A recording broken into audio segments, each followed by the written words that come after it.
Presidenta, buenos días. Elizabeth Robles, de Canal del Congreso.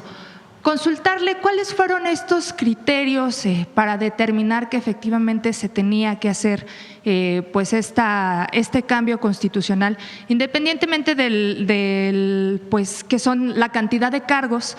El Instituto Nacional Electoral presentó una valoración ante Cámara de Diputados acerca del costo. ¿Cuáles fueron estos criterios que se consideraron? Más que el costo es la facilidad para elegir. Este 2027 todas las mexicanas y mexicanos vamos a elegir, dependiendo de la entidad de la República, gobernador, hay algunos que no, los que fueron elegidos en el 22, no todos, por ejemplo, Quintana Roo fue elegido en el 22, Mara Lezama, y ahora la elección de Quintana Roo va a ser en el 27, pero son 17 estados que van a cambiar gobernador o gobernadora. Va a haber la elección de todo el poder legislativo en términos de Cámara de Diputados. Senadores es concurrente con presidente o presidenta. Entonces, todos los diputados federales. En la mayoría de los estados, diputados locales y presidentes municipales. Entonces, es una elección muy grande. El INE planteaba que como en la elección al Poder Judicial no deben participar como observadores los partidos políticos, porque no está vinculada con partidos políticos, sino es una elección ciudadana, las casillas tendrían que estar en otro lugar. Entonces, supongamos que en el 27 voy a votar, va a votar cualquiera de ustedes, entonces tendríamos que hacer la fila para votar por quienes correspondiera.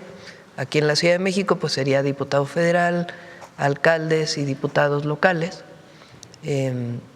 En otros lugares sería incluso gobernador, y después tendrías que moverte a otro lugar a votar por el Poder Judicial. Entonces, pues eso genera problemas, ya lo vivimos el año pasado, porque fue concurrente con la elección a presidentes municipales de Veracruz y de Durango, y la gente iba a votar a un lugar y luego ya no iba a votar al otro. Entonces se planteó mejor pues que nos concentremos en la elección de Poder Ejecutivo y Poder Legislativo, estatales y federales, y que vayamos el 28 a la elección al Poder Judicial. Ahora, si hacemos revocación de mandato, pues que sea concurrente, que no tiene que ser que un día la revocación de mandato y luego volver a organizar todo para el Poder Judicial. Y algunas cosas que aprendimos en el 2025 del Poder Judicial para poder facilitar las boletas y poder facilitar también la participación de la gente. En esencia es lo que se tomó en cuenta. Gracias, Presidenta. En un segundo momento, ¿cuál sería esta ruta legislativa, dados los tiempos de la reforma constitucional, con pues los tiempos de inicio del periodo electoral para el próximo año?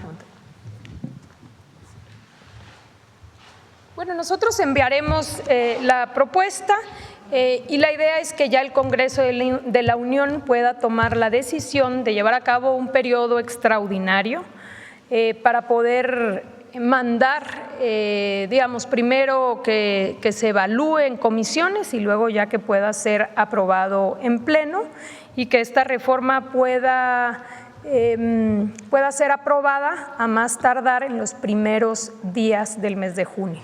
¿A qué cámara se enviaría? Vamos a enviarla, si está de acuerdo, bueno, aquí lo evaluaremos con la presidenta, pero muy probablemente le estaríamos enviando a diputados, ¿no? A la Cámara de Diputados. Cámara de Diputados. Primero, entonces, pues se manda a la Cámara de Diputados, hay que analizarla primero en comisión, se vota en el Pleno, se manda al Senado, a comisiones, se aprueba en el Pleno. Y si se aprueba en ambas cámaras, como sabemos, es una reforma constitucional que requiere ser enviada también a los congresos locales, porque para hacer una modificación constitucional se requiere también que se apruebe en la mayoría de los congresos locales. Entonces hay que enviarla, se enviaría y la idea es, esperemos que pueda ser aprobada. Luego se establece un plazo para que se puedan adecuar también las constituciones locales. Entonces establece un plazo de 60 días para que las entidades federativas puedan hacer las adecuaciones pertinentes y puedan establecer en sus propias constituciones también que la elección al Poder Judicial local se va a pasar al 2028 y las otras modificaciones que ya vimos. En el caso de la Federación haríamos unas modificaciones a las leyes secundarias para poderlas adecuar a las modificaciones que hoy planteamos en la reforma constitucional de ser aprobada. ¿Se estaría enviando hoy mismo? Le estaríamos enviando hoy mismo, así es, hoy mismo le estaríamos enviando y sería recibida por la Comisión Permanente el miércoles, que es cuando sesiona. Correcto. Un segundo tema. Quisiera saber si, Presidenta, ya tiene algunos detalles acerca de la cumbre con la Unión Europea para firmar este acuerdo global modernizado. El viernes nos vamos a reunir y a ver si el secretario de Relaciones Exteriores puede dar los detalles de todo lo que va a ocurrir el viernes. Correcto. Y finalmente, Presidenta, quisiera consultarle acerca de su gira por Mérida el fin de semana. ¿Cómo le fue? Ya nos comentaba un poquito acerca de este tema. Algunas fotos circulaban ahí en redes acerca de las placas del hospital, que incluso están en lengua maya. Sí, como les mencionaba, fue una gira muy buena por el sureste. El viernes estuvimos en Campeche. En Campeche desarrollamos un programa, un plan que se llama el Plan Campeche. El objetivo es revitalizar el campo campechano, que fue abandonado durante el periodo neoliberal, realmente. Campeche era el principal productor de arroz en el país y era productor de leche y de carne.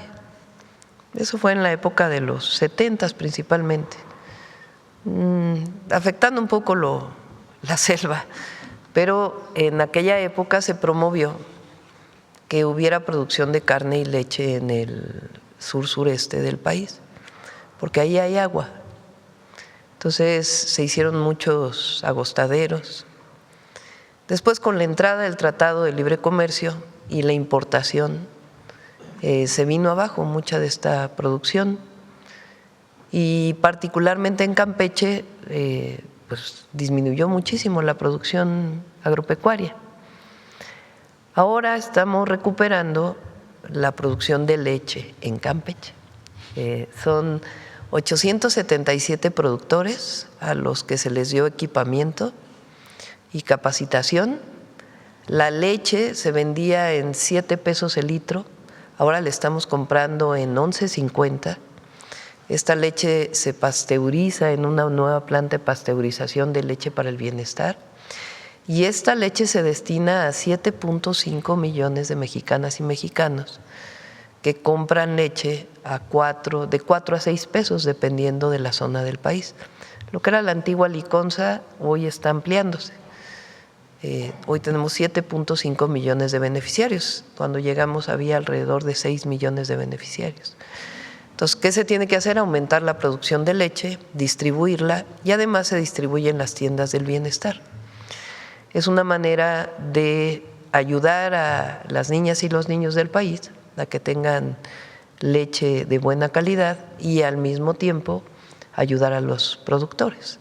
Es un programa muy interesante, muy bueno, está muy contenta la gente en Campeche. E igual estamos ampliando la producción de arroz, porque es una zona pues con muchísima agua, el arroz requiere agua. Entonces, estuvimos con los productores en el Plan Campeche e inaugurando la planta de pasteurización. Segundo, después fuimos a Yucatán, ahí inauguramos una preparatoria tecnológica, ahí salió el robot que están programando los jóvenes que estudian en el tecnológico.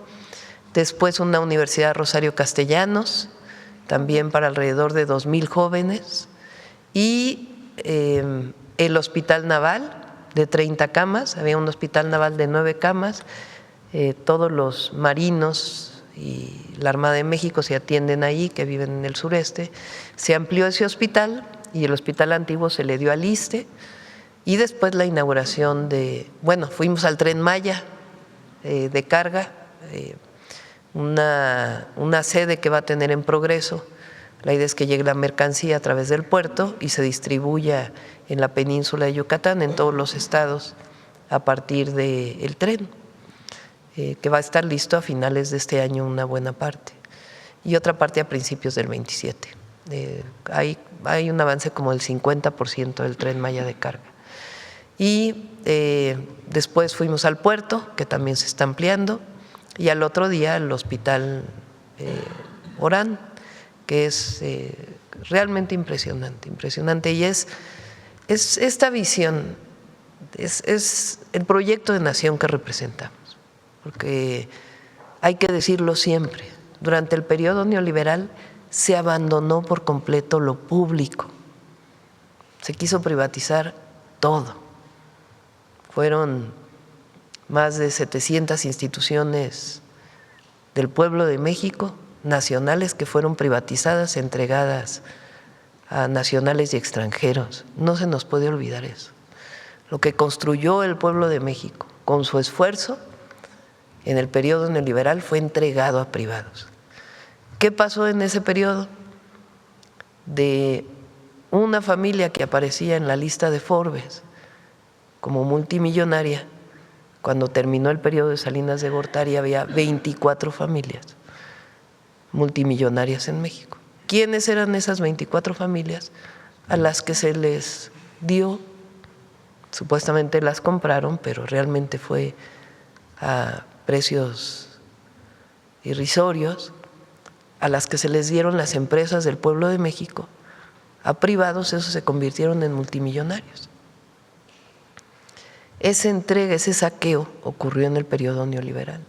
Y con todo eso ocurrió también que dejó de invertirse en salud pública. Recuerden que cuando llega el presidente López Obrador había 80 hospitales abandonados que habían sido inaugurados y que nunca funcionaron. Hoy ya nos faltan 5 hospitales de esos 80 que estamos echando a andar. Hemos inaugurado 27 hospitales desde que llegamos a la fecha. Y tenemos un plan para ampliar la capacidad hospitalaria de centros de salud y de prevención. ¿Por qué es factible hacer esto? ¿Por qué durante el periodo neoliberal se construyeron durante 36 años solo 4,000 nuevas camas en el IMSS? Y ahora vamos a construir en 12 años 12,000.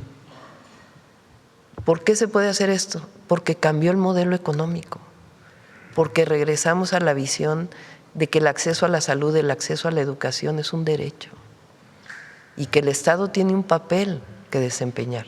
Los privados también, pero cambió por completo el modelo, en una visión basada en nuestra historia.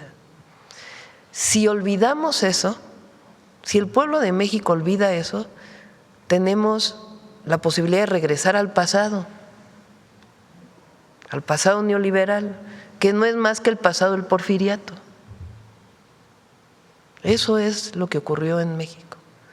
Entonces, al inaugurar un hospital de casi 700 camas para el sureste de México, hecho con recursos públicos, con las manos y la mente de los ingenieros militares, que tiene los mejores equipos y que atiende a la gente de manera gratuita, porque en Yucatán hasta hace unos días se cobraba la salud, porque el gobernador Joaquín Díaz Mena desde el principio dijo: quiero entrar al IMSS Bienestar. Fueron año y medio para poder entrar, desde que llegó él y llegamos nosotros al gobierno, para poder garantizar los servicios, pero a partir del día de hoy ya son gratuitos. Es otra visión, es la visión de la transformación. Entonces, imagínense Yucatán, una nueva escuela, una nueva preparatoria, una nueva universidad, la Universidad del Mar, un nuevo hospital para el ISSSTE, un nuevo hospital para el IMSS. Eso no existía en el pasado, al contrario, era la visión de que había que pagar por todo. Quien podía pagar tenía los servicios, quien no podía pagar no tenía los servicios. Por eso decimos, pasamos de los privilegios a los derechos del pueblo de México. Entonces, lo que mostramos ahora en Yucatán es eso, es la visión de la transformación, es el beneficio para la gente. Gracias, presidenta. Buen día. Vamos a ver acá. Gracias, doctora. Buenos días. Eduardo Ortega, del periódico El Financiero. Doctora, yo le quiero preguntar sobre lo que se dio a conocer el viernes, sobre estas personas que fue el exsecretario de Seguridad Pública de Sinaloa, Gerardo Mérida, y el de Finanzas, Enrique Díaz Vega, que se entregaron a las autoridades estadounidenses. En este sentido, yo le quiero preguntar qué riesgos ve usted de que estas personas se entregaron en torno a lo que pudieran declarar allá en Estados Unidos. Ningún riesgo, ninguno. Fue una decisión de ellos entregarse y no hay ningún riesgo, ninguno. Doctora, usted ayer mencionaba en su discurso en Mérida que nada ni nadie va a detener la transformación, porque aquí no mandan intereses extranjeros, decía usted. En este sentido, y dado el contexto que hay en la relación con Estados Unidos, yo le quiero preguntar si usted no ve riesgo de que Morena sea declarado como una organización terrorista por los presuntos vínculos que tiene con los cárteles en México. No, ningún riesgo. Miren, es interesante y importante hablar de lo que está pasando.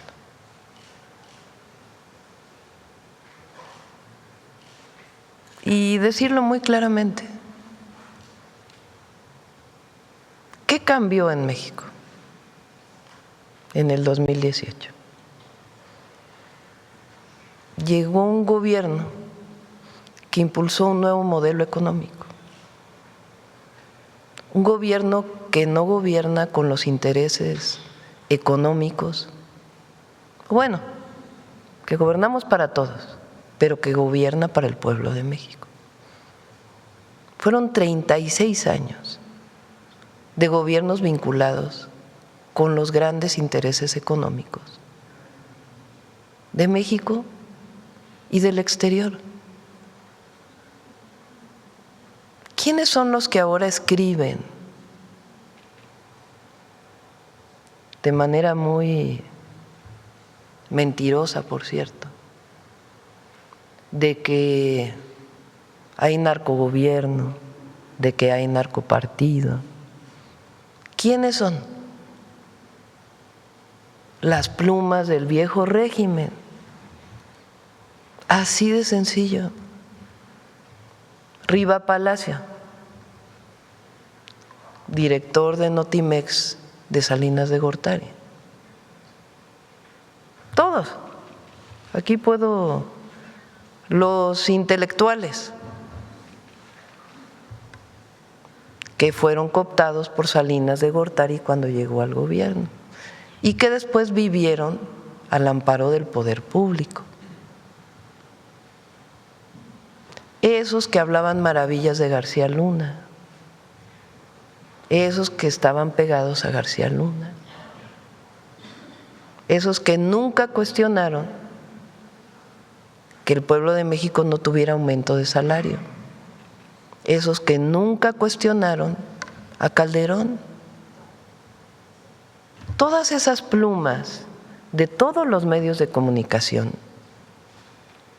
los medios, los comentócratas, los que hablan en la televisión, que dicen es que la presidenta está, que rompa el pacto criminal. ¿Cuál pacto criminal? Los partidos políticos de derecha. Todos ellos son los que ahora dicen que hay vínculo con las organizaciones delictivas.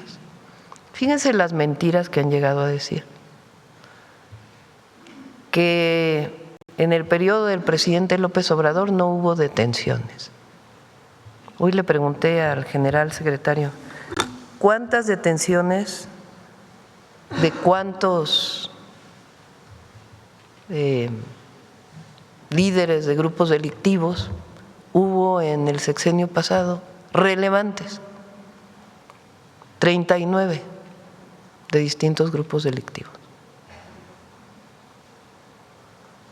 Y en total 666 de hubo cerca de 45,000, pero detectados como grupos o líderes relevantes del narcotráfico, y en nuestro sexenio 672 y 56 relevantes. Ha habido cerca de 50,000 detenidos en año y medio, pero relevantes 672 y 56 muy relevantes de todos los grupos delictivos.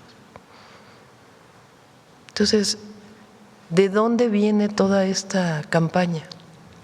Doctora, pero no la principal persona que habla sobre de que México está gobernado por los narcos, ¿no es el presidente Trump? El presidente Trump lo ha dicho, pero cada vez que hablamos no me lo dice a mí. Ha dicho, en México hay gobiernos de narcos, pero no se refiere a la presidenta. Y además siempre le he dicho, no es cierto, presidente Trump, en México gobierna el pueblo de México. En su conversación con el presidente Trump, ¿habló de estos temas, doctora? Hablamos de la relación que hay con Estados Unidos. ¿De qué hablamos? Viene esta semana el director de, ¿cómo se llama? En Departamento de Seguridad Nacional, viene el jueves, va a estar aquí jueves y viernes. El lunes viene Sara Carter, directora de la Oficina de Política Nacional de Control de Drogas de Estados Unidos. Y después viene el embajador Greer, el 27 de mayo. En temas de seguridad en específico, ¿qué fue lo que se abordó con el presidente Trump, doctor? Que viene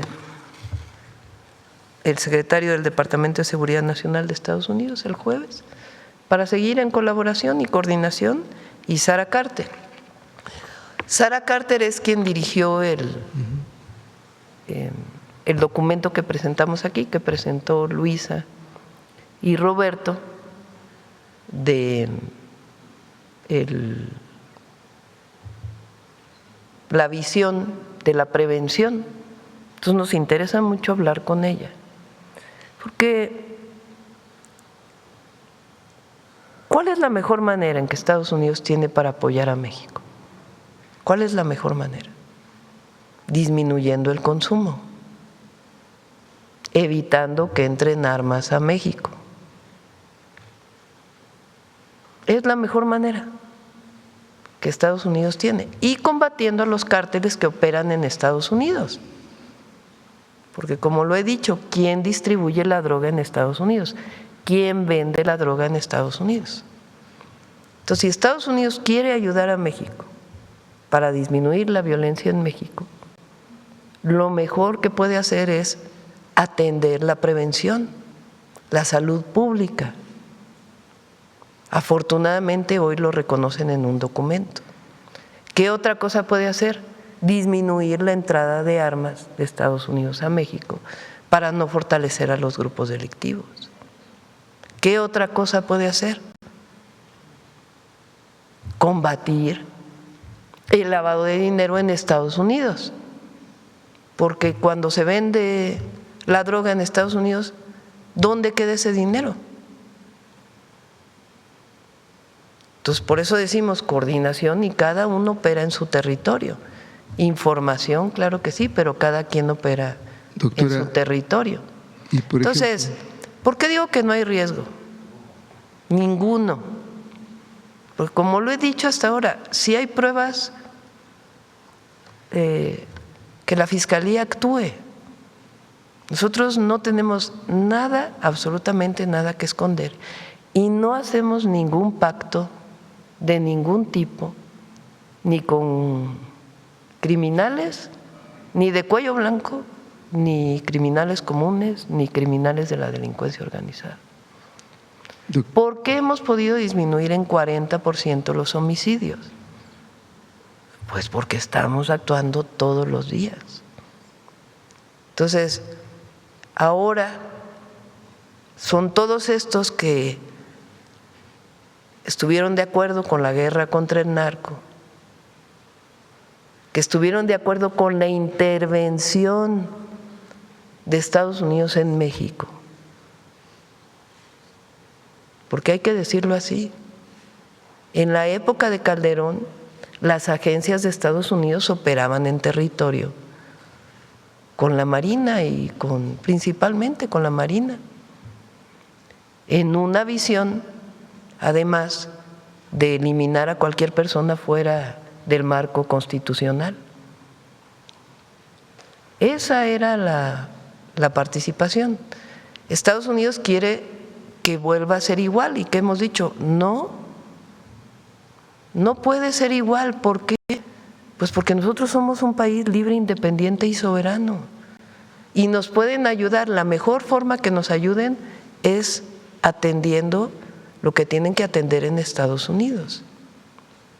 Nos quieren ayudar con información, bienvenidos. Pero en México tiene que operar necesariamente las instituciones mexicanas. No puede operar Estados Unidos. Se llama soberanía.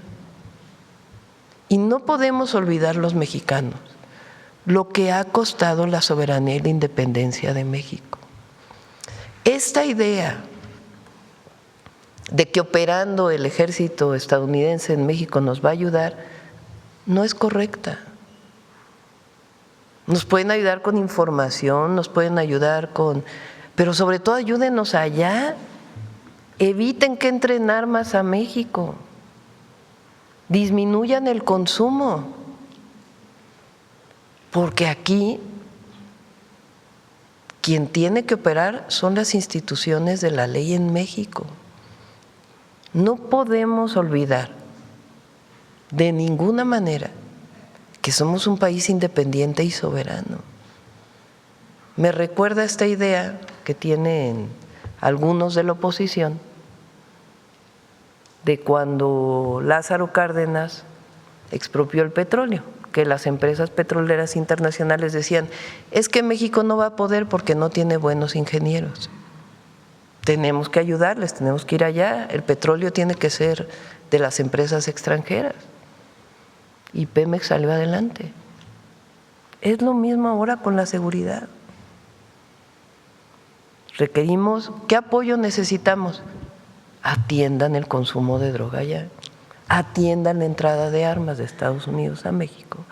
Y con información, por supuesto, colaboramos. Pero aquí operan las instituciones mexicanas. Doctora, ¿y usted a qué atribuye que las autoridades de Estados Unidos en distintos niveles sean tan incisivos a la hora de insistir en combatir la narcopolítica en México?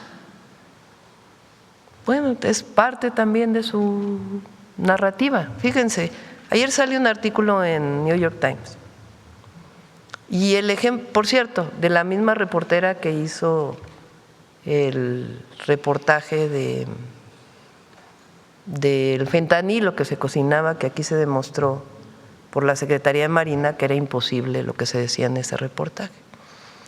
Y al mero final del reportaje pone el ejemplo de García Luna como la prueba contundente. Es como cuando entra el presidente Trump y sacan un artículo, o bueno, sacan un decreto de la Casa Blanca y el ejemplo que ponen es García Luna. Entonces, que quede muy claro, nosotros no vamos bajo ninguna circunstancia a cubrir a nadie. Pero ¿por qué están interesados tanto en México? Bueno, que atiendan allá primero. ¿Qué tienen que atender allá? Primero que nada, el consumo, la entrada de armas. ¿Por qué tienen la delincuencia organizada armas de alto poder? ¿De dónde vienen? 75%, dicho por el propio Departamento de Justicia de Estados Unidos, vienen de Estados Unidos. En el último documento que sacan de la atención a las drogas que presentamos aquí, dicen que uno de los elementos principales es disminuir el tráfico de armas a México. ¿Qué hacemos nosotros? Atender la violencia generada por los grupos delincuenciales vinculados con el tráfico de drogas. ¿Cómo con una estrategia que está dando resultados. ¿Estamos de acuerdo en que haya vínculo de algún funcionario con la delincuencia organizada? No, claro que no. Pero ahora resulta que toda la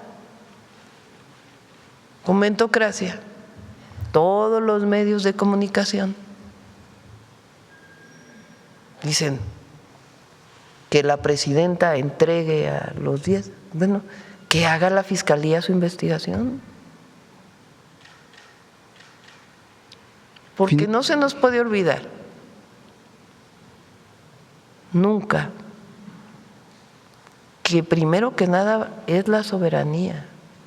Y la soberanía tiene que ver con el gobierno del pueblo y al mismo tiempo combatir a la delincuencia y la violencia en México.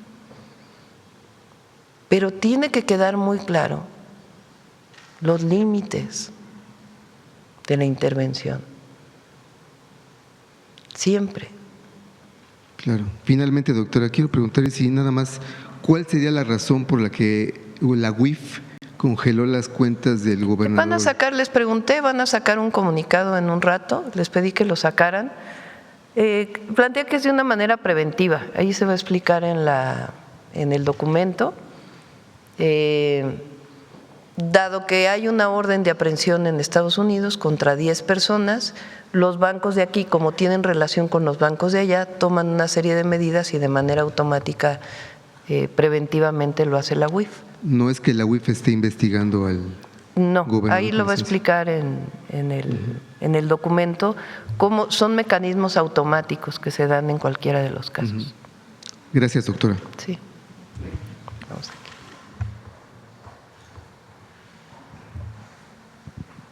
¿Qué tal? Muy buenos días. Juan Hernández de Diario Basta, Tabasco Hoy, Campeche Hoy y Quintana Roo Hoy de Grupo Cantón.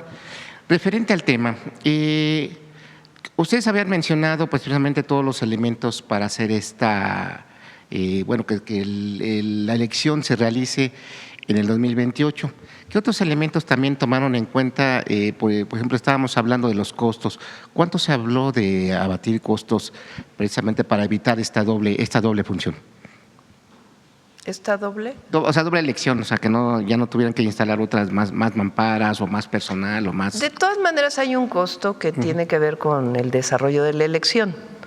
Más que los costos de la elección, lo que planteamos es la dificultad que iba a ser para el 27 tener la elección constitucional para poder ejecutivo, legislativo de los estados y federal y presidentes municipales, y que tuvieran que moverse a otra casilla a la otra elección. Entonces, más que un tema de costos, porque finalmente siempre va a tener que haber un apoyo al INE para poder desarrollar la elección, es la facilidad para la gente de poder elegir en el 27 o en el 28. Y bueno, sobre este mismo tema, se va a cumplir prácticamente hace un año precisamente de la elección de la nueva Suprema Corte, de los nuevos ministros, jueces. No sé si ustedes llevan algún no sé, conteos, sondeo, de cómo ha sido este desempeño de esta nuevo poder judicial, porque se han estado empeñando mucho en estar satanizando. Evidentemente ha habido jueces que han tenido errores, sí, porque se habla desconocimiento o cualquier cosa, o a lo mejor falta de expertise, pero no se puede juzgar a un nuevo poder judicial, pues a lo mejor por unos cuantos, ¿no? Pero sí, no sé si tengan ese seguimiento, ese registro. Ha trabajado muy bien la Corte. El otro día vinieron unos empresarios de distintas cámaras y decían, es que hay incertidumbre jurídica por el Poder Judicial. Y les digo, a ver, denme una resolución de la Corte o de algún juez injusta contra alguna empresa. Una. No pudieron decir ninguna. Es más, la Corte ha resuelto temas en contra del SAT, a favor de algunas empresas. O sea, no hay incertidumbre jurídica. Claro, hay otro poder judicial que elige el pueblo, es parte de la transformación del país. Pero un ejemplo de algún caso de resolución en contra de alguna empresa no hay ninguno. Ahora, la gente pues tiene que sentir, el pueblo raso, la gente normal, pues que se resuelven de manera más expedita y con mayor justicia para todos. Y eso pues se va a ir resolviendo poco a poco.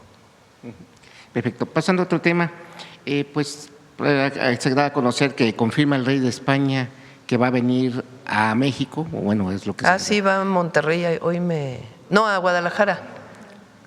Hoy me entregaron la carta apenas en la mañana. ¿Habrá planes de reunirse? Pues todavía apenas hoy en la mañana vi ¿Qué significa para usted que venga el rey de España? Y curiosamente, pues acaba de irse la representante madrileña. O sea, todo esto que rodeó a esa visita, que tal parece que querían dinamitar esa venida del rey, no sé, pues todo, dicen que en política no hay coincidencias, ¿no? Pero pues todo parece que está enfocado ahí, ¿no? Hay que ponerlo en contexto también. Yo no invité al rey a mi toma de posesión. ¿Por qué no invité al rey a mi toma de posesión? Porque había un agravio a México, un agravio que vino de una solicitud de perdón por los abusos de la llegada de los españoles y la conquista en México por parte del presidente López Obrador al rey, en una carta privada que se le envió muy bien escrita, explicando por qué. A partir de ahí, en vez de que se respondiera de manera individual, estando de acuerdo o no, se hizo pública esa carta en España y vino una campaña contra el presidente López Obrador. En ese momento, no solamente desde mi perspectiva era un agravio a un presidente muy querido por el pueblo de México, sino al pueblo de México. Entonces decidí no invitarlo. ¿Qué hicimos después? Decidimos enviar 2 exposiciones a España. ¿Sobre qué? Sobre mujeres indígenas y sobre la riqueza cultural que hay en el Museo de Antropología e Historia. ¿Qué respuesta vino del otro lado? Una respuesta del canciller español reconociendo que hubo abusos y que había que analizar ese periodo. Y después el propio jefe de Estado español, el rey, fue a visitar la exposición y ahí también dijo que había habido abusos.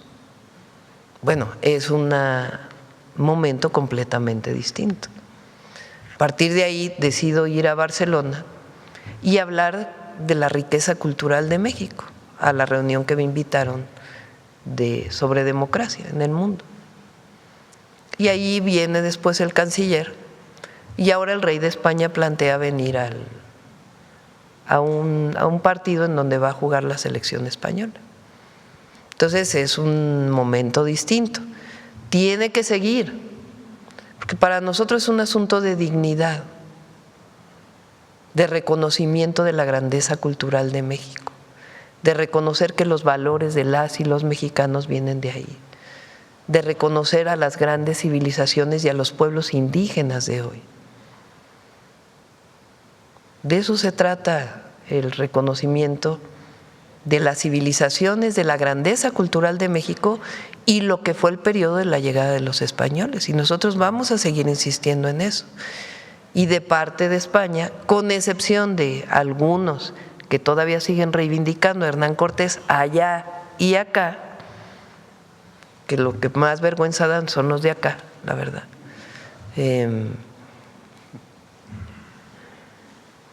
Con excepción de ellos, la gran mayoría del pueblo español pues está reconociendo que hubo un periodo de abusos y que no es que llegaron a civilizar a los incivilizados.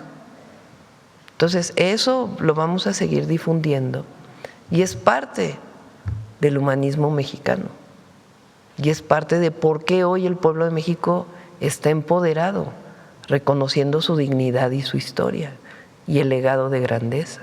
¿Qué ha cambiado para que el rey de España venga aquí a México? Y sobre todo, ¿ya estaríamos hablando de un primer paso para reanudar relaciones? Pero nunca se rompieron las relaciones, nunca. Las relaciones diplomáticas, las relaciones económicas, comerciales, siempre estuvieron. Lo que hubo, pues fue un momento de visión distinta y nosotros reivindicamos nuestra visión. Y de parte de ellos, pues hubo un acercamiento a reconocer lo que decíamos y de parte de nosotros, pues un reconocimiento de que ellos están visualizando y hablando de una manera distinta de lo que fue el periodo de la llamada conquista española. Se están limando muchas asperezas entonces. Pues vamos avanzando en lo que a nosotros nos importa. ¿Qué nos importa? El reconocimiento de nuestra historia, el reconocimiento del valor de las grandes civilizaciones que formaron lo que hoy llamamos México. Decía, ahora, no sé si han ido a Guatemala, a la calle de Guatemala, a este sitio arqueológico que se llama el Huizompantle, que hay cráneos.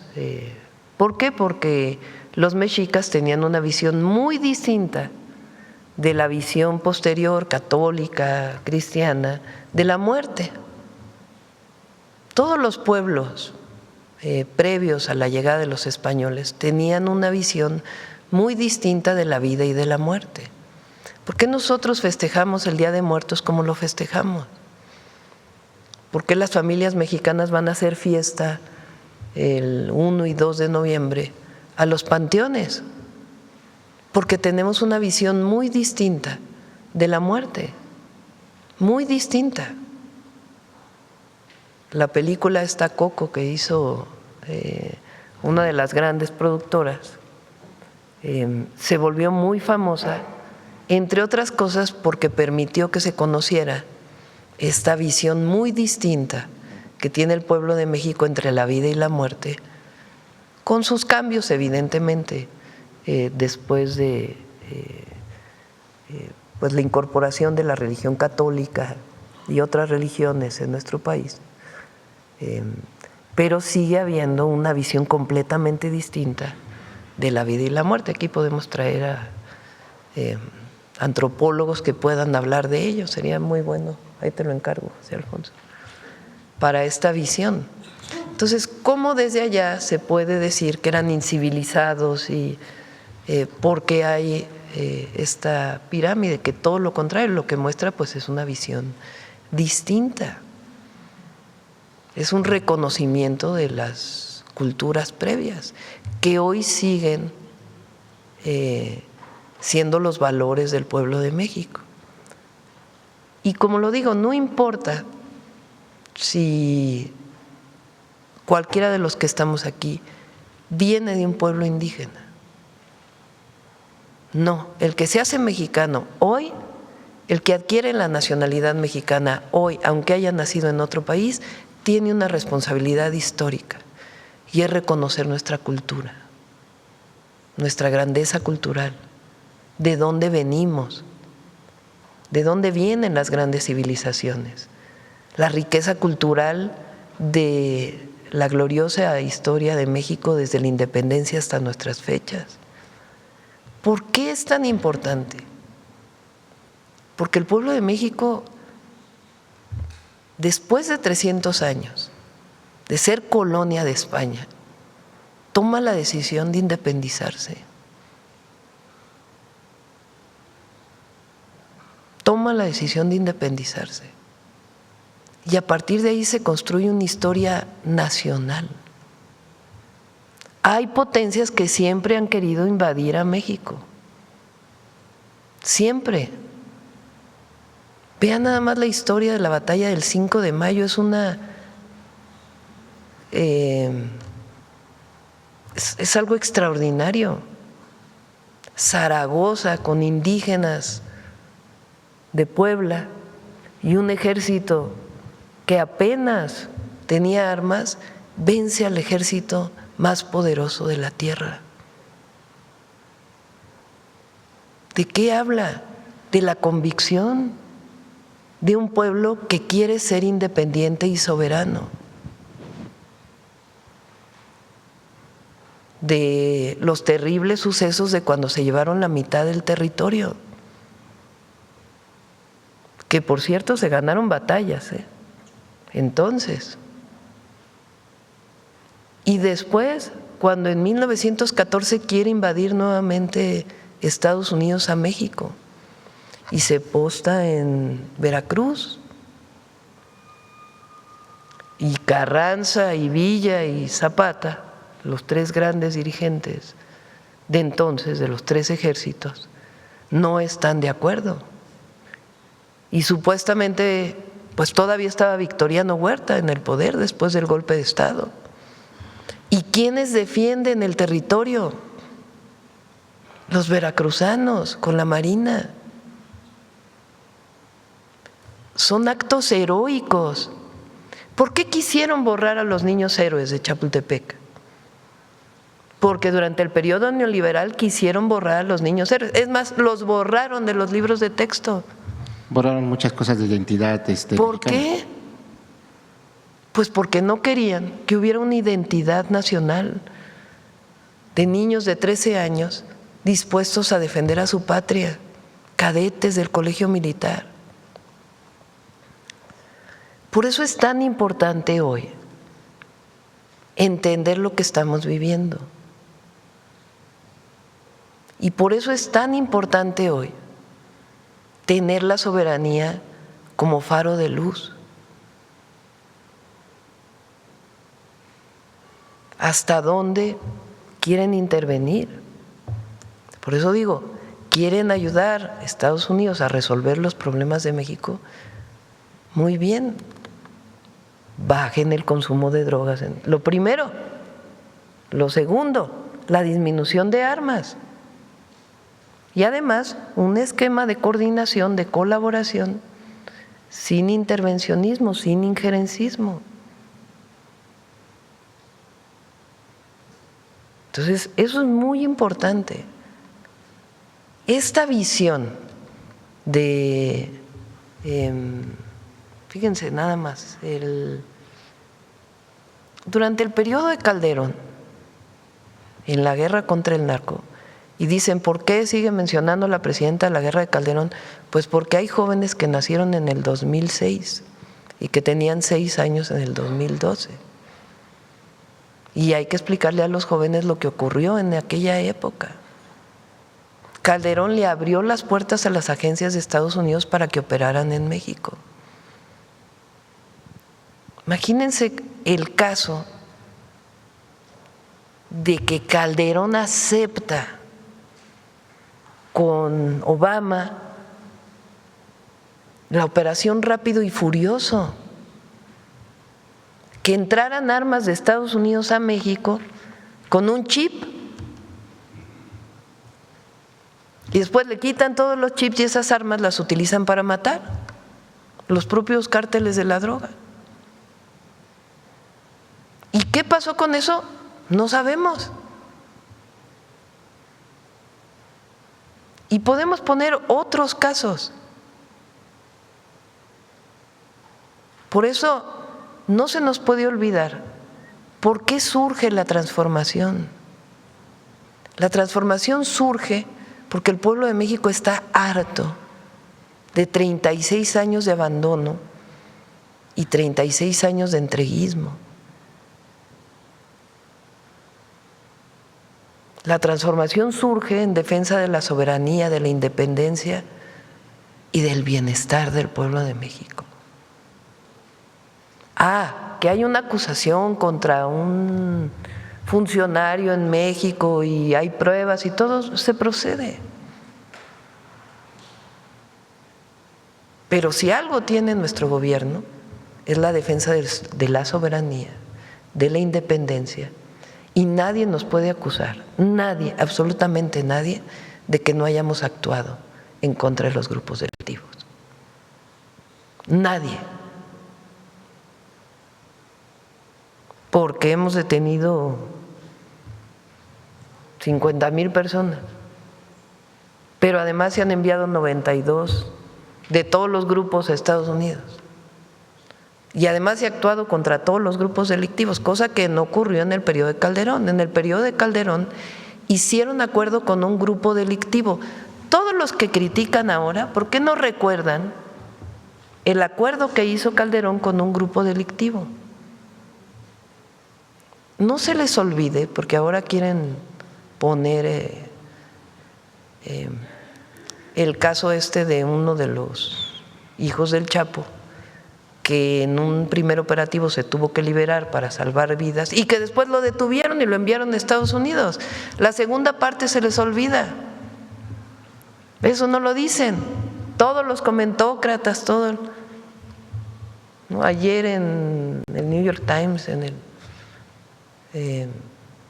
no, es que la presidenta no tienen,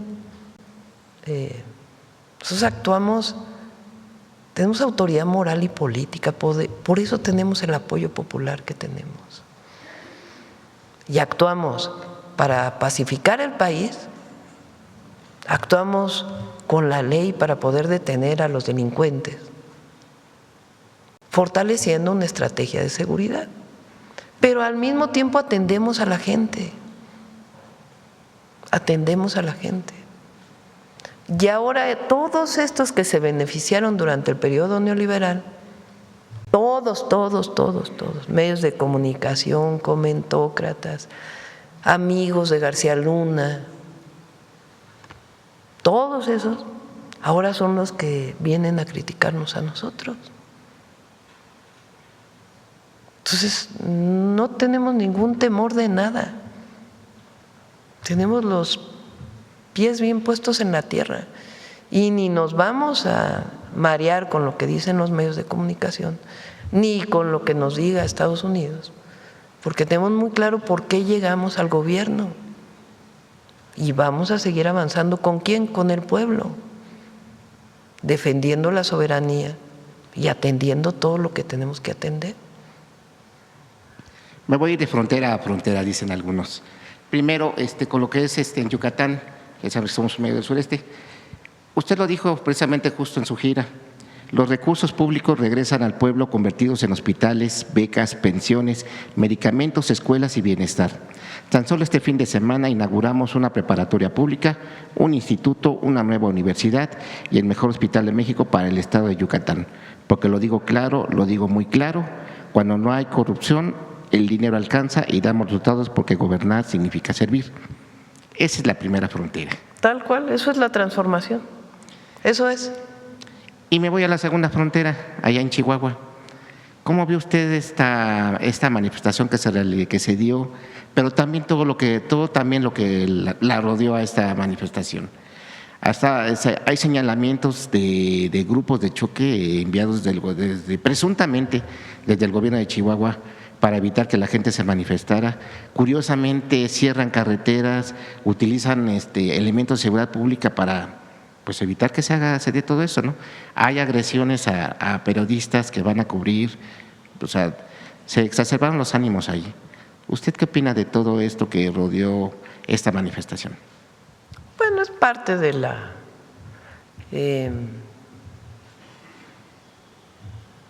del momento político, pero también es importante que la gente haga su evaluación cuando hablamos de libertad.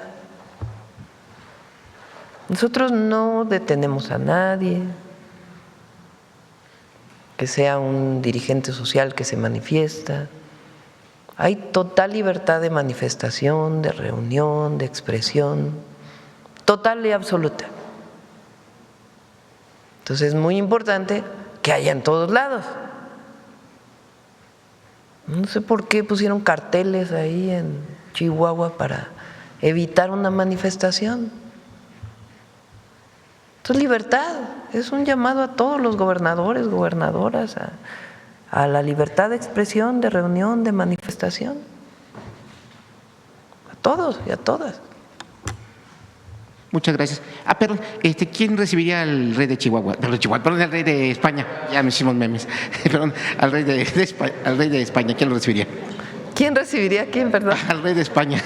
Bueno, no sé, apenas hoy recibí la carta diciendo que venía a Guadalajara y ya vamos a ver con el embajador Perdón, sería reina de Chihuahua, perdón.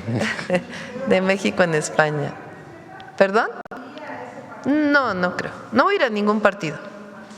No voy a ir a ningún partido, ni al inaugural, ni a ningún otro partido. Viene también el presidente de Sudáfrica, también. Se lo comenté en Barcelona al presidente, le dije, bueno, quiero decirle que yo no voy a ir al partido, pero está bienvenido a que venga a Palacio Nacional y que aquí platiquemos de la relación entre Sudáfrica y México. Así. Gracias, presidenta. Buenos días. Nancy Flores, de la revista Contralínea. Buenos días a todas y a todos.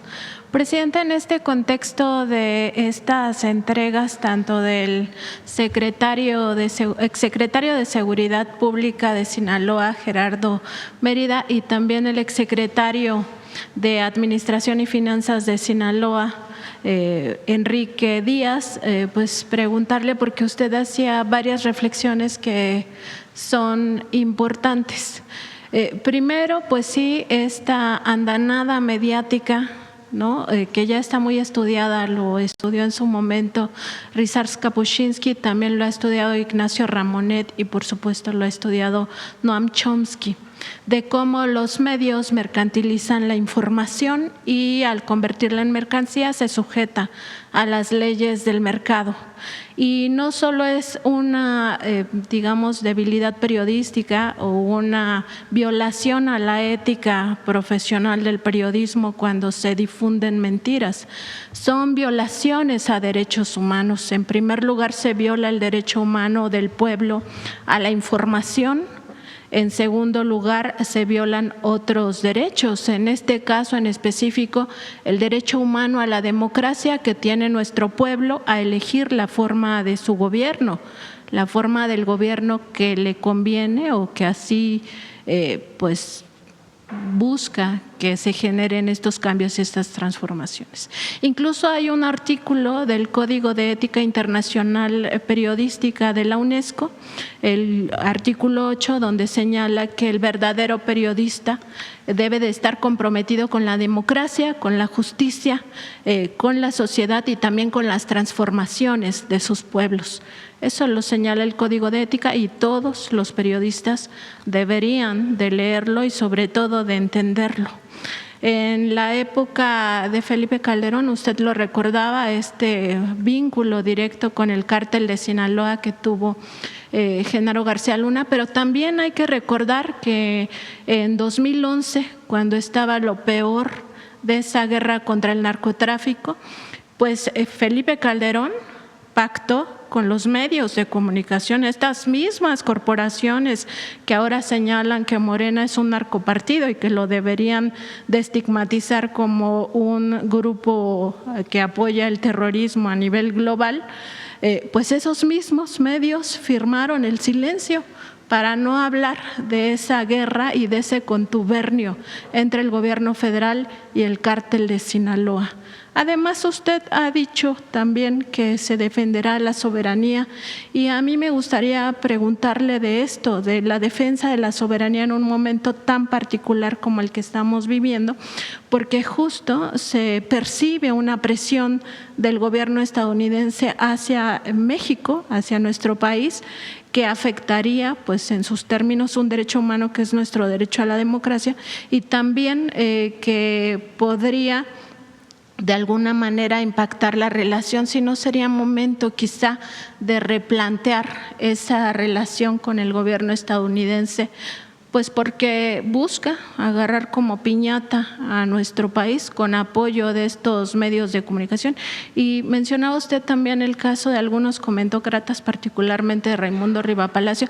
Pues también habría que recordar que en los intelectuales pues hubo este contubernio con los gobiernos, el caso de Aguilar Camín, que pues recibía cheques de Carlos Salinas de Gortari, y nosotros en Contralínea publicamos esos cheques que vienen a cuento porque esos apapachos, le decía el propio Aguilar Camín, eso sí les gusta, ¿no? Tanto a las corporaciones mediáticas como a estos comentócratas. Y sobre las mentiras de los medios, pues que sistemáticamente violan derechos humanos y tienen responsabilidad sobre eso, presidente. Yo creo que lo más importante es el debate y hacer conciencia. Lo más importante. Porque, fíjense, ¿quiénes son los que hoy critican al gobierno de la transformación? Quienes tenían canonjías en los gobiernos del pasado. Recuerden que Peña Nieto llegó a dar más de 10,000 millones de pesos a los medios, además de los contratos. Nosotros en total son 3,000 millones de pesos. Ya es bastante, ¿eh? Pero es menos de una tercera parte. Si tomamos en cuenta lo que era el peso en 2018 y lo que es ahora, pues es todavía menos. Entonces, ¿a qué estaban acostumbrados? Medios de comunicación, muchos empresarios que fueron beneficiados en el periodo neoliberal, a que ellos gobernaban. Ayer estaba viendo el libro de gracias del presidente López Obrador. Hay una tabla ahí de la cantidad de impuestos que les condonaron a las grandes empresas. Esos impuestos ya no se condonan. Hay un empresario de una televisora ahora que todos los días saca cosas contra nosotros. ¿Qué pasó? ¿Por qué está tan enojado? Pues porque tuvo que pagar impuestos. Porque nosotros no llegamos a un acuerdo con él en lo oscurito de decir, a ver, habla bien de mí y te condono impuestos. No, está pagando más de 30,000 millones de pesos de impuestos que debía. Pues esté enojado, puede ser que esté enojado, pero tienen que pagar. Nosotros no hacemos acuerdos en lo oscurito en contra del pueblo de México, pero durante 36 años hicieron acuerdos en lo oscurito en contra del pueblo de México, 36 años. De la Madrid Salinas de Gortari, que fue de los peores sexenios, en donde las empresas públicas fueron entregadas a privados y se convirtieron en multimillonarios los que recibieron esas empresas públicas. Y después Zedillo, que Zedillo siguió privatizando, hizo una deuda privada, el Fobaproa, deuda pública, y además entregó el gobierno al PAN porque se lo pidió a Estados Unidos, ya así para ser tan… ¿Quién lo dice? La Bastida, el candidato del PRI del año 2000. Y después el periodo del PAN, que en realidad no fue el PAN, era el PRIAN, porque gobernaban juntos. Fox, que prometió al pueblo de México que iba a haber democracia y le pagó con el desafuero de López Obrador y el fraude electoral del 2006. Y nada cambió, es más, los hijos de su esposa hicieron negocios al amparo del poder público. Y después Calderón, que llegó con fraude electoral y que aumentó los homicidios dolosos en México de 27 homicidios dolosos en promedio a 70 y tantos homicidios dolosos, y supuestamente combatía el narcotráfico. Y después se supo que apoyaba su secretario de Seguridad a un grupo delictivo. Y esos mismos Bueno, ayer saca Calderón, de veras es de pena ajena, una publicación en sus redes sociales. Todavía no ha dado la explicación de García Luna, ni de Rápido y Furioso, ni de tantas cosas que hizo. Y ahora acusa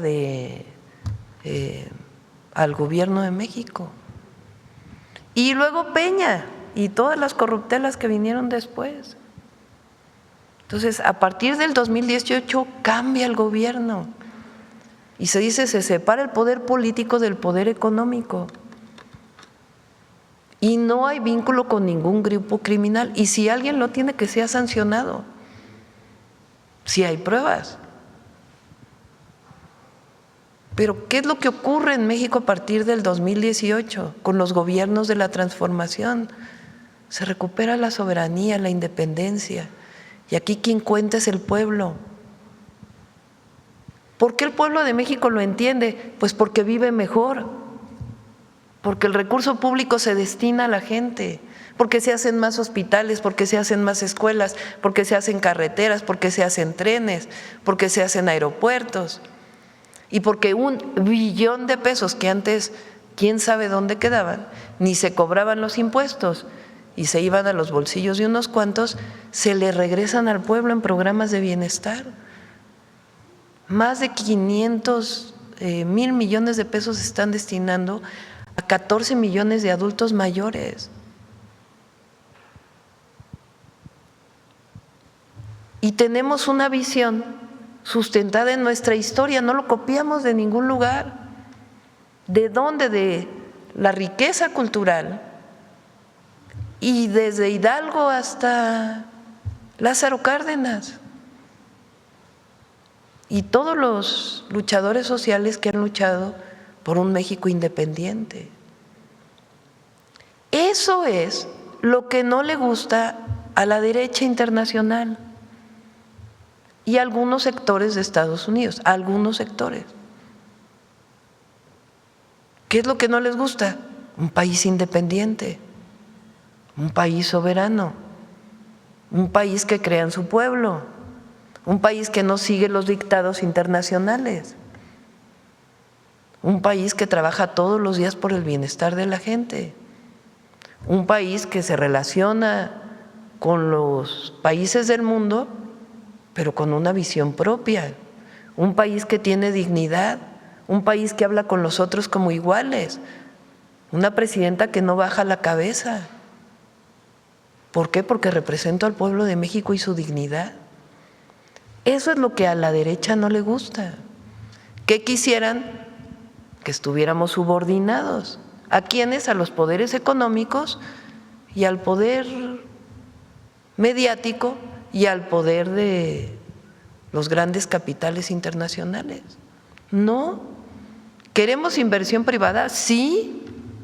¿Creemos en la competencia? Sí. ¿Queremos libre mercado con Estados Unidos? Sí. Pero el gobierno es del pueblo y se trabaja para el bienestar del pueblo. Y eso requiere independencia y soberanía. De otra manera, no. Por eso, cuando vemos lo que está pasando y esta crítica, lo que hay que poner es las cosas en contexto. ¿De qué nos acusan? Que estamos vinculados con la delincuencia organizada. ¿Hay alguien que se vinculó? Que se ha sancionado. Pero el gobierno de México no, el gobierno de México está con el pueblo. Y no estamos vinculados, que ahí están los resultados. 40% menos homicidios. Todos los grupos delictivos o se han enviado a Estados Unidos cabecillas por parte del Consejo de Seguridad Nacional o se han detenido. De todos los grupos delictivos. No podríamos disminuir los homicidios si no fuera porque se está actuando contra la delincuencia. Ahora, ¿es lo único? No, tenemos que atender las causas, porque en aquel periodo también se abandonó a los jóvenes. Entonces, no, ni abandonamos a los jóvenes, ni abandonamos a la gente, trabajamos por el pueblo de México, por la independencia del país, por la soberanía y combatimos a los grupos delincuenciales. Así de claro, así de… Por eso la presidenta está muy tranquila. Hasta me dan a veces risa los… Están bien enojados. Ayer veía un debate ahí de Rivapalacio con Álvaro Delgado. No, sí está bien enojado. La verdad. Pero fíjense, este personaje, o sea, viene de Carlos Salinas de Gortari, ya nomás, desde ahí. ¿Y por qué está enojado? Pues porque no andamos en el chayote, para ponerlo claro. No le andamos buscando para decir, oye, no vayas a hablar mal de mí, ¿eh? Oye, ¿cuánto necesitas para pasarte una nota? Porque así era antes. Ahora no. Ahora es la mañanera, ahora se da información abierta. No andamos buscando un medio al otro para ver qué nota me sacas y cómo lo sacas, y a ver cuánto le pago a los que están aquí para ver si hablan bien de la presidenta. No, no lo necesito. Derecho a la información. Claro, ¿a qué estaban acostumbrados? A lo otro. Bueno, los intelectuales, Aguilar Camín, Jorge Castañeda, muchos. ¿A qué estaban acostumbrados? Pues a que comían aquí todas las tardes o una vez a la semana con el presidente, les hablaba por teléfono. Oye, Héctor, ¿no? A eso estaban acostumbrados, ahora no. ¿Hablamos con académicos? Sí, con muchísimos, para que nos ayuden al desarrollo de la línea, que nos ayuden a reivindicar las lenguas originarias, todo, de todo, desde la línea hasta la producción de gas en México, hasta el humanismo mexicano, todo. Hablamos con los académicos, hablamos con el rector de la UNAM, sí, hablamos con el rector de la UNAM, de la UAM, del POLI, de todos. Involucramos a los académicos en las tareas del desarrollo del país, pero no compramos conciencias, eso sí no. Eso sí no. Ni damos dinero para que estén con la presidenta, eso ya no. Eso es del pasado. ¿Qué quieren ellos? Que regresemos a eso. ¿Eso quieren? Pues no, México ya cambió. Ya no son los tiempos del pasado. Ya no es el tiempo en que los gobiernos le servían a una élite. Ya no es el tiempo en que los gobiernos estaban a lo que fuera a decir otro país. No, hablamos, coordinamos, lo hacemos racionalmente, no queremos conflicto con nadie, pero defendemos los intereses de México, siempre. Eso es lo que está pasando en México hoy y lo que empezó a ocurrir desde diciembre de 2018. Y eso es lo que quiere el pueblo de México que siga pasando, porque si no, no estarían con nosotros. Pero ¿qué hay que hacer? Conciencia, hay que hablar de eso. ¿Por qué se molestan porque ahora los jueces se elijan por el pueblo? Pues porque antes tenían a sus jueces favoritos, algunos cuantos, que los apoyaban, ahora ya no. ¿Por qué? Porque los jueces tienen que hacer justicia para ricos, para pobres, para los del norte, para los del sur, para los del centro. La justicia, como decía Juárez, todos tenemos que cumplir con la ley. Todos somos iguales ante la ley. No hay unos que tienen fueros y otros que no.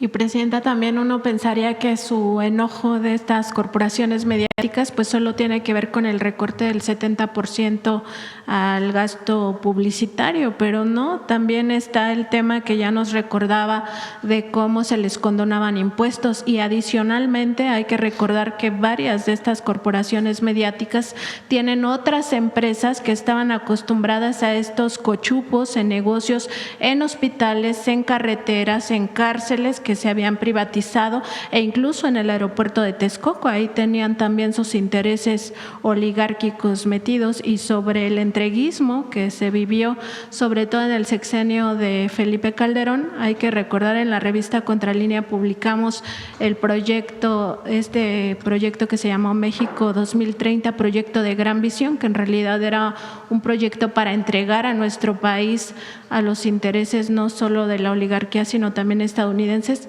Ahí en uno de sus apartados, Felipe Calderón se comprometía a que en 2030 este país iba a ser gobernado por mexicoamericanos.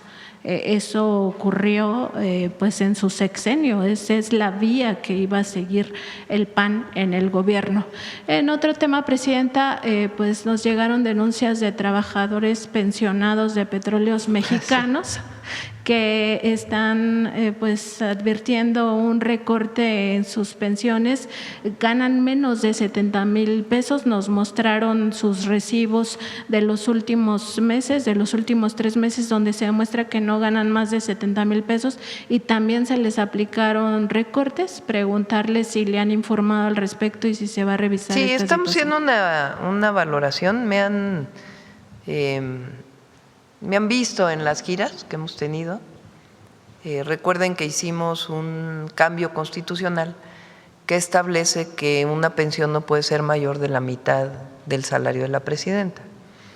Y estamos revisando, de acuerdo con lo que nos dicen. Aquí cuando iba entrando el otro día, que estaba cerrada la puerta de atención ciudadana, que me bajé para que se abriera la puerta, porque había una manifestación y la cerraron y la gente estaba esperando. Entonces pasé por ahí y dije, no, a ver, que se abra porque no puede esperar la gente. Y ahí un trabajador me enseñó su cheque de Pemex justamente, pero es quincenal, o sea, sí fue a poco más de 70,000 pesos. Pero de todas maneras estamos revisando porque siempre hay que escuchar a la gente, qué es lo que está planteando. Entonces, pedí a CFE y a Pemex principalmente, a cuánta gente se le disminuyó y cuánto se le disminuyó de sus pensiones, pero no se recortó a menos de 70 y en todo caso se revisaría. Sí, porque estos sí nos enseñaron sus recibos quincenales, pero sí ganan menos de 70,000 al mes. Sí, no tiene que ser lo que dice la Constitución. Si hay algún error se tiene que corregir y de todas maneras se va a revisar. Sí, Presidenta, y en otro tema, de acuerdo con información que tiene la Procuraduría Federal del Consumidor, la empresa Telcel cobró de forma ilegal 53,5 millones de pesos a 135,000 clientes de planes de telefonía móvil. Esto por el tema de la inteligencia artificial. Esto ocurrió entre los meses de marzo y abril y la empresa pues ya devolvió este recurso, pero no lo devolvió en dinero en efectivo, sino como saldo a favor del cliente para su próxima mensualidad. Preguntarle, sobre todo aprovechando que está aquí el Procurador Federal del Consumidor, si se va a multar a Telcel o cómo se va a atender esta situación ya en términos pues de que tenga algún tipo de sanción.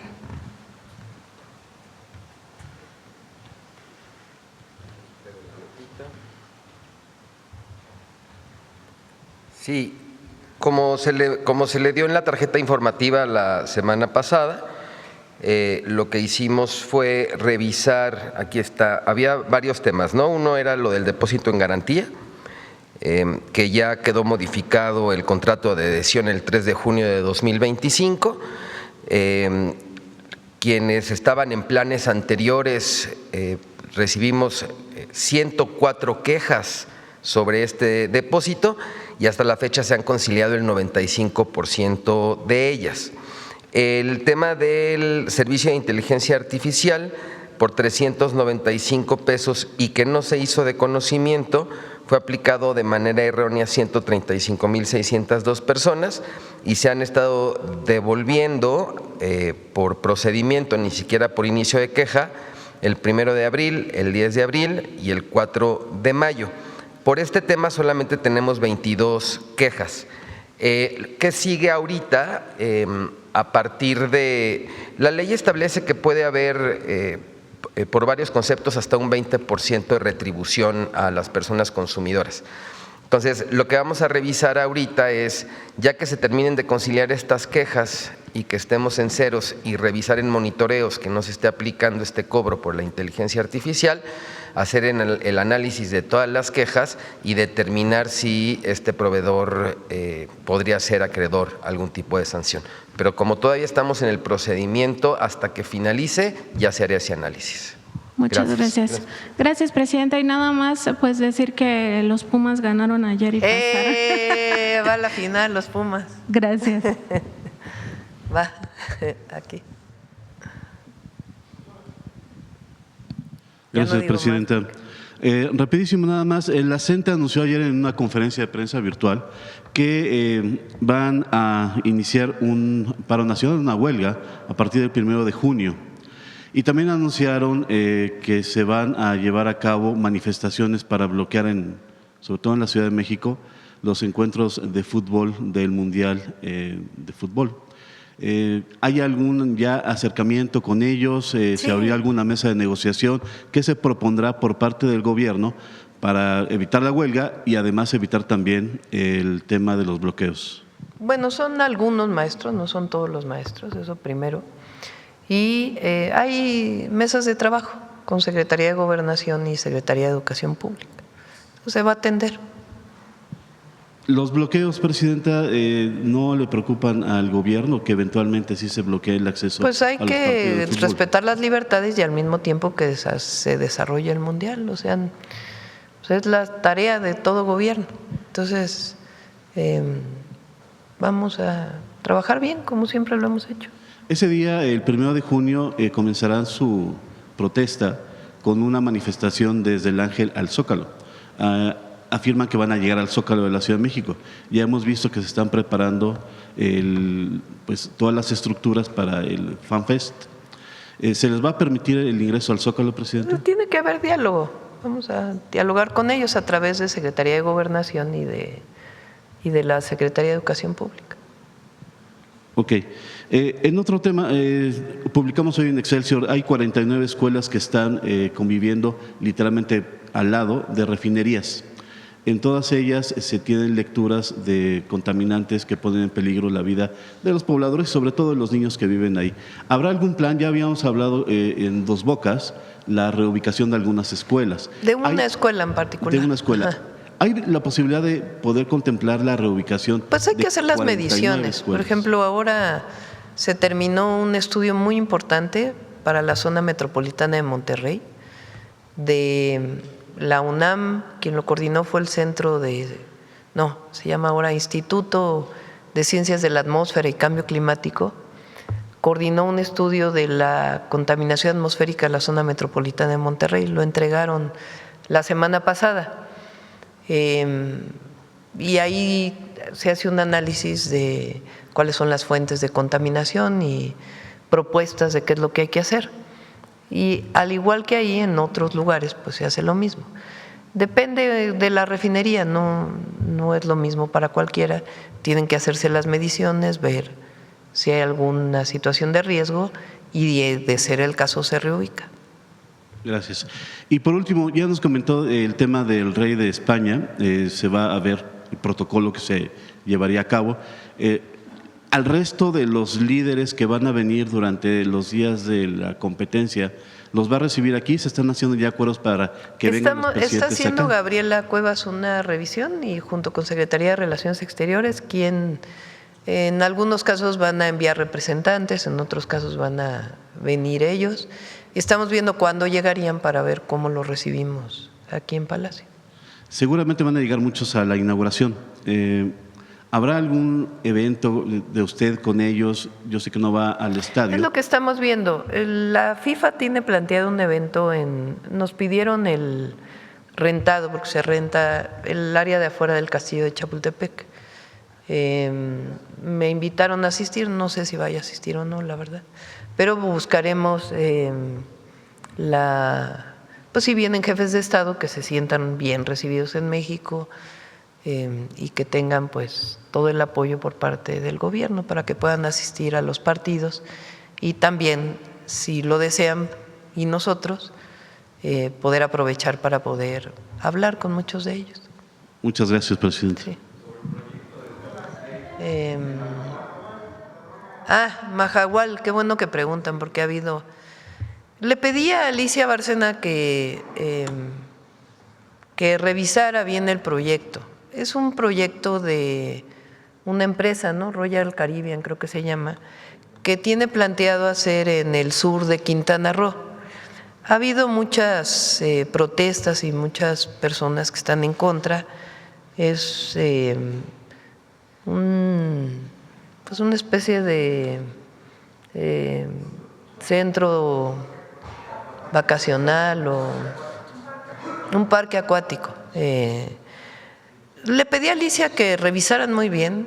No debemos hacer nada que afecte a esa zona que tiene un equilibrio ecológico muy importante y particularmente para los arrecifes, muy, muy importante. Semarnat está haciendo un análisis muy detallado, pero les adelanto pues que no vamos a hacer nada que ponga en riesgo al equilibrio ecológico de esa zona. Entonces, vamos a esperar a Semarnat porque es a quien le corresponde que dé su resultado del estudio que plantearon, pero decirle a todos aquellos que están preocupados por esta situación que el gobierno no va a hacer nada que ponga en riesgo el ecosistema en esa zona. Bueno, no el gobierno, aprobar pues una inversión privada. Y se puede en todo caso llevar a otro lado también, de ahí mismo de Quintana Roo, que no tenga tantos impactos en la zona. Pero lo está analizando Semarnat y hay que hacerlo pues científica y ambientalmente, pero no vamos a hacer nada que ponga en riesgo el ecosistema.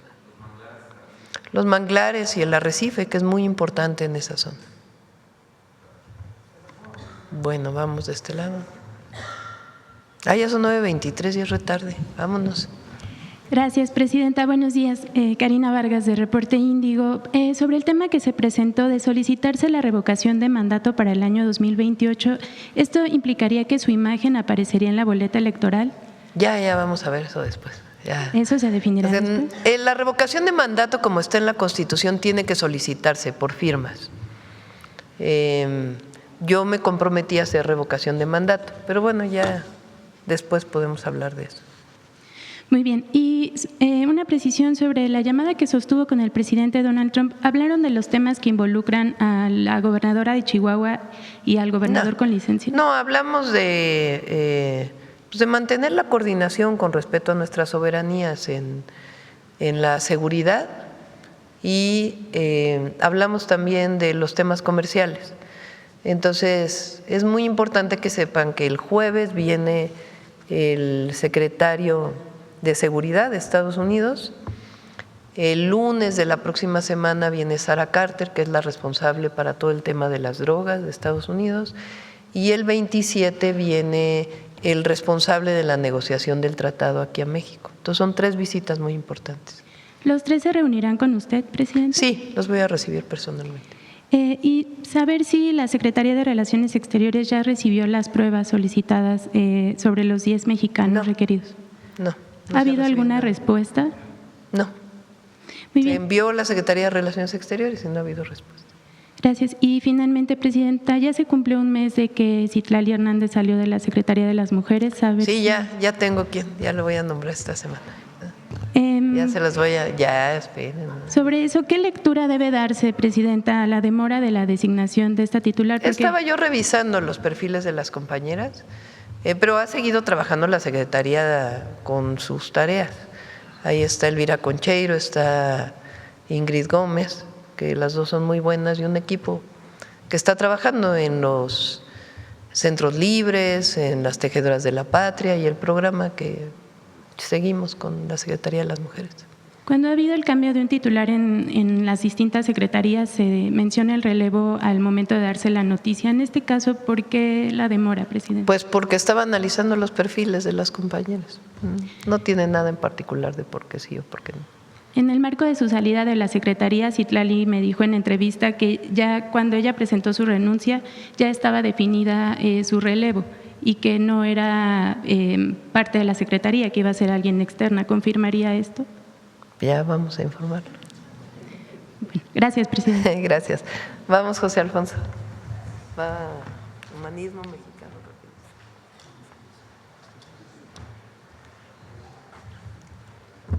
Con su permiso, señora presidenta, compañeras y compañeros.